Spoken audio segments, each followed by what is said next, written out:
আসসালামু আলাইকুম। ওয়ালাইকুম আসসালাম ওরহমতুল্লাহি ওবারাকাতুহু। রিয়াদ, সাদমান, কাছে এসো। আজ আমি তোমাদের এমন একটা গল্প বলবো যা দেখাবে কিভাবে নবীজির মমতা ও ভালোবাসা মানুষের সব কষ্ট ঝালিয়ে নিয়ে গেছে। একদিন মদিনার এক ক্ষুদ্র গলিতে এক বৃদ্ধা কান্নায় ভেঙে পড়েছিল। কেউ তাকে কষ্ট বোঝে না। সে রাসূল সাল্লাল্লাহু আলাইহি সাল্লামের কাছে গিয়ে কেঁদে বলল, হে মুহাম্মদ, আমার কেউ নাই, আমার কষ্ট কি করব?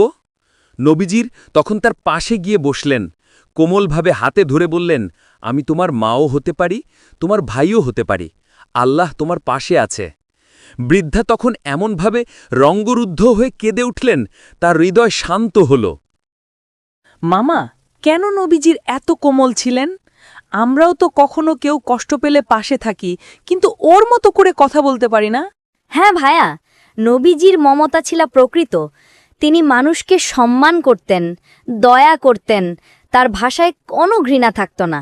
বাবারা, দেখো, নবীজি শুধু দয়া দেখাতেন না, তার চোখে মানুষের কষ্ট দেখলে তিনি কাঁদতেন, তাই মানুষের কঠোর মনও স্নিগ্ধ হয়ে যেত। নবীজির অনুপস্থিত প্রভাবটা এত গভীর ছিল, লোকেরা তার এই মমতা দেখে নিজেদের বদলাত, মিথ্যা ছেড়ে সত্য বলত, কষ্টকে বুঝত।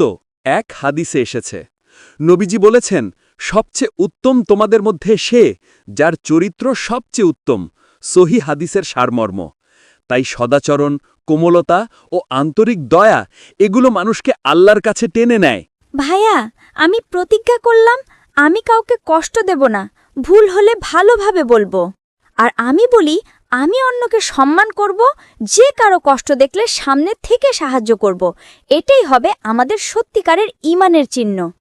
আল্লাহ আমাদের হৃদয়কে নবীজির মতো নরম করুক, মানুষকে ভালোবাসতে শেখাক এবং আমাদের আমল সঠিক করুক।